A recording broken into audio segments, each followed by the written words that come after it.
Recently, we took a look at a $40 retro emulation box, the arcade box, straight out of China. And it surprised me a bit. I mean, the performance was decent for the price point. It's going to have some limitations, as I mentioned in that video. If you haven't taken a look, I'll put a link up top for you to go back and take a look at the initial review.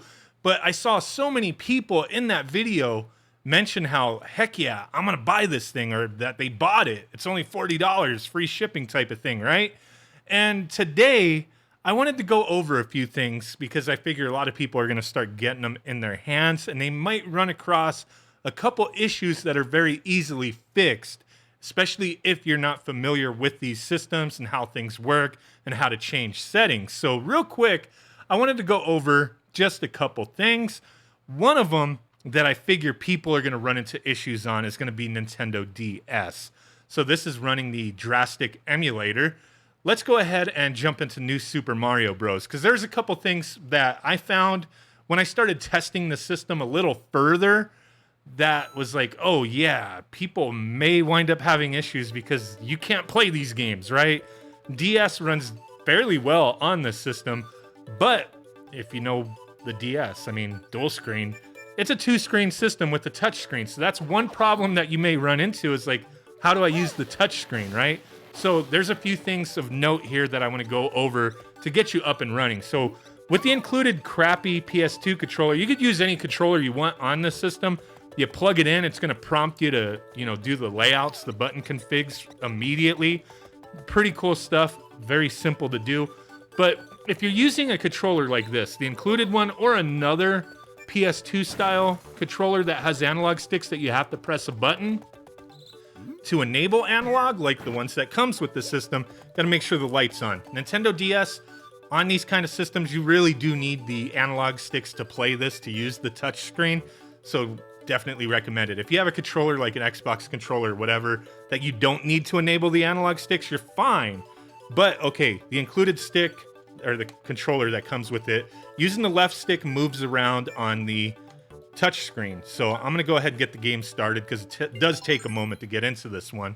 Now, from there, I found a few other issues, like how do I get into the actual configuration menu to change buttons? Because I didn't like the way this was set up to begin with. And then when I started playing the game, I found, well, wait, like this New Super Mario Bros., when you start collecting items, how do you use your item? How do you actually touch the touch screen? Because nothing was working. Nothing was working. There was some configurations that I noticed that was already in there, but nothing was working for me to touch the touch screen. Like, I could move around, and once you get into a stage, I'll show you right here, it'll show you on that touch screen, like, boom, touch here, no items. Like, we don't have an item, but if we had an item in there, I will get to a point where I have an item so I can demonstrate this. But once you start collecting them, there'll be an item right there, and it will say, touch item to use it, essentially, is what it says, right? So I couldn't do anything. Nothing worked. Oh, crap. Don't want to get killed by one of the first Goombas. Just hang it up after that, right? So, okay. Let me go ahead and progress through this stage because I do want to show you a few things. Oh, yeah. Big Mario just destroying everything. So in order to get into the configuration screen to change the button layout and the video options and whatnot, I'll show you right now. Let me just get to the end. Okay, so we'll just get into the config right here. The basic configuration is the right analog stick. Got to make sure the light's on your controller. If you're using this one, you're going to press down, and it will bring up the Drastic menu. So here we're going to use the D-pad to navigate through the different options, and then the B button to enter. Change options. You go in there. You have frame skip values. The screen orientation. This is one thing I want to point out, as this can come in handy for you, especially with the way you could save these configurations. So we have it set to horizontal. So top screen's on the left, bottom screen's on the right. Just gives you a little bit more real estate to look at both screens at one time. You could change it to single or vertical. Now, if you do it vertical, it'll be like that, where it's little in the middle. If you do it the single, it'll be like the top screen, and that's it.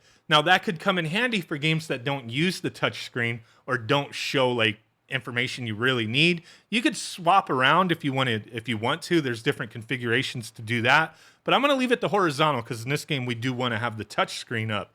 So all these different options you can mess around with. And then at the bottom of all these screens within Drastic, they'll have exit, save for all games. That'll save for every DS game that's on the system or save for this particular game. If you set the screen orientation to a way that is good for one particular game, do it that way. Save for just this game. Don't save it for everything. So we'll exit that and then go to configure controls. So as you see on the right side, those are like the controls that are already like, signified for the system. And some of them just weren't working for me. So I went through again and redid it. So as you see down the middle, like JS0 hat 1, that's going to be D-pad up. Everything on the left there is the controls to correspond. So if I went there, I hit the B button, press up on the D-pad. If I wanted to change it up and use the analog sticks instead, you could do that as well. And then A, B, X, Y, I think I changed those a little bit and the triggers versus what they initially had. And then the start button and the select button, I swapped those around as well. Now, the one thing down here, as you see JS0 axis 1 and whatnot, plus and minus on the right side, those are going to be for our touch screen. As I said, that's the analog stick, right? But for whatever reason, that touch cursor press, that wasn't working for me. Whatever they have that set up to, JS0 axis plus 05, that it just wasn't doing anything. I couldn't figure out what button that corresponded to, so that's kind of beside the point. Touch cursor press, I have it set to JS button 0A. That's actually the left analog stick pressing in. So if I select it to reconfigure it, press it in, that's what I assigned it to. So from there, you could save for all games. If you just do the config for the controls, save for all games, and then do your per game, depending on other setups if you want. So then we do have extra controls for like entering the menu, save states and whatnot. You could set those to whatever you want. Swapping the orientation or swapping the screens. Swapping the screens comes in handy for that single screen option where it's just the top screen. If you need to swap to the bottom screen real quick, you could set that up. So tons of different options here. Swap screens set to keyboard S, so it's obviously not set up to a controller right now, but you could find a button on here that works for you and just hit the B button or whatever button that is assigned to A, Nintendo A, like obviously a Nintendo controller, this is going to be A, but this button here, you just hit it. Okay, swap screens. I hit L2. So let's go ahead and go back. Save for all games here if we want. Like these are going to, this is like system controls. So you save them for all games. And then go back to the options and let me change it to single screen. And I'll just save for this game. I mean, you could just exit without saving, just go back to the game. Then on this screen, you got cheats, the firmware, load states, save states, load a new game, restart game, or exit altogether. If you just press select and start within the game, you'll exit back to the main menu. So we'll return to game. As you see, okay, it was the bottom screen. So I hit the L2, goes to the top screen, and now we're full screened. So let me go ahead and get to a point where I can get an extra item. Okay, so immediately I have an extra item. As you see on the bottom there, we have that flower. So I'm gonna swap it back real quick to the horizontal, okay? And with that, you could press the, since we set a button to that, you could swap it around however you want. But okay, we have that. So now, like, let's say I needed that fire flower. I press it in, boom, the analog stick, I got it. Press it in, it selects it. So there is that. Those are the things I think you'll need to know if you really want to use Nintendo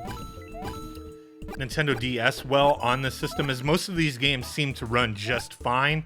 So there is that. You can change your controls up and whatnot, all that good stuff. So let's move on to the next thing I think is important that people may run into issues with. Okay, so the next one that I'm sure people who are not familiar or who've maybe not really messed with this are going to immediately run into issues is going to be Open Beats of Rage. Pretty awesome system with different community-built games. A lot of people have made awesome stuff with Open Beats of Rage. But I just want to show you, I was easily, with just the base configurations, I was easily able to get into a game and jump into it and get it started. But I immediately noticed the controls weren't working as far as movement. No matter what, analog stick button on or off, the analogs weren't working, D-pad wasn't working. I could not go through the actual configuration screens, the menu options, nothing like that. I could get into the game just because start game was like the first option. I could get into a game, but then I couldn't move my character around. Kind of pointless, right? Now, this is just kind of the nature of the beast here. Is with Open Beats of Rage, you may have to do this if the controls just don't function right away. I'm pretty sure if you get this system, it'll be in the same state and configurations that mine was, and I couldn't do anything. Now, this is just the way it is. You may need to use a keyboard to get the controls set up from the get-go.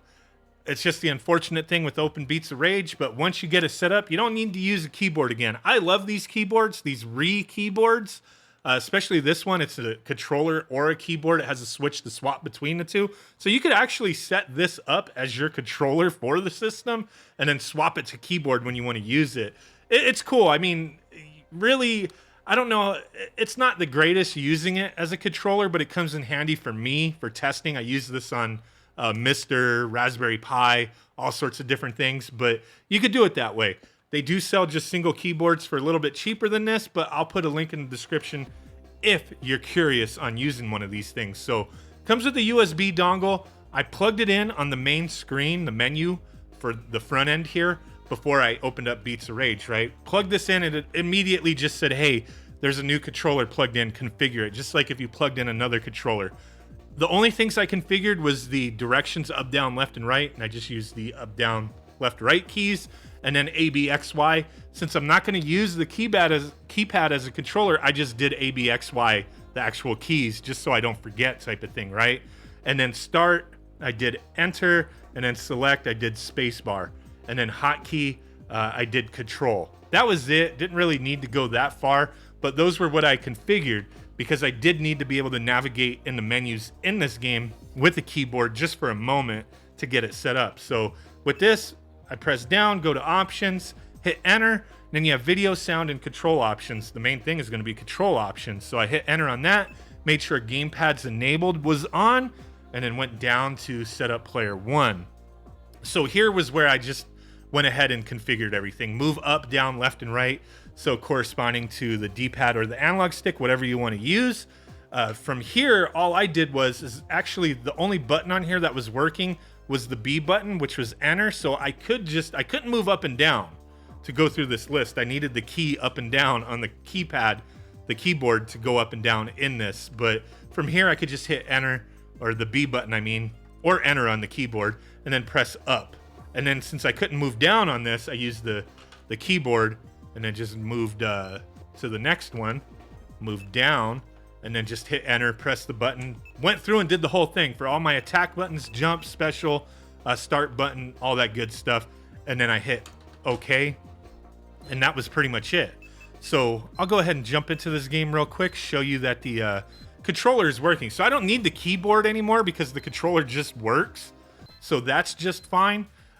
But that's going to be like a one-time thing for Open Beats of Rage, is setting up your controls using a keyboard. So I saw a lot of people like post different comments, like asking like, hey, does this game work? Does that game work?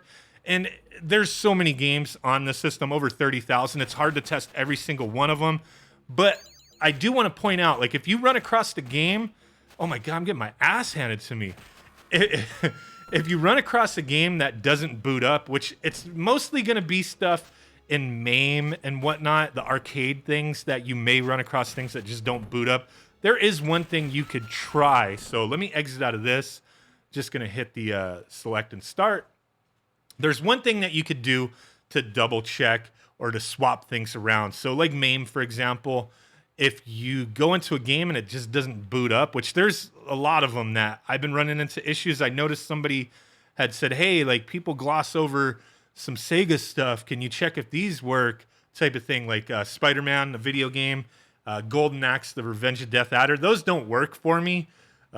Just unfortunate. But the one thing you can do is if you press select while you're in the emulator, in the game select, if you press select on your controller, go down to advanced system options, and then press the enter or select button. And then it'll have these options here. Emulator, let me see, get back to it. Emulator, it'll say auto, that's just default. But you can go through and select a different emulator and try them out. I've tried all these out for Spider-Man. None of them work. The game just doesn't boot up. But some games I have found if I swap the emulator instead of leaving it to auto, the game will boot up, whereas leaving it to auto, it did not. So you have stuff like that you can do. A bunch of different options. If you go through it, game options, if you select that here, you can go through the emulator option is here as well. The game ratio options, you got 4:3, 16:9, or 9:16, auto, core provided, custom, all that kind of stuff. Turn your bezels off or on, max performance, smooth games, tons of different options that you can mess around with to double check to make sure a game runs if need be, if you come into a problem. Like I said, there's like over 30,000 games here. Can't test every single one of them, but a few, those things did rectify the issues choosing a different emulator. So just wanted to share this, as like I said, a lot of people seem to be interested in this device as it was only $40.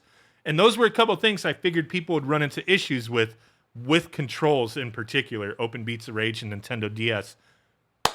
So I hope this video helped. I mean, that will help with other devices that use the same, Emulec and whatnot anyway. So, hey, really do appreciate you guys watching the video. Give you guys big ass thumb butt blur like a Bigfoot. Catch you on the next one. Bye.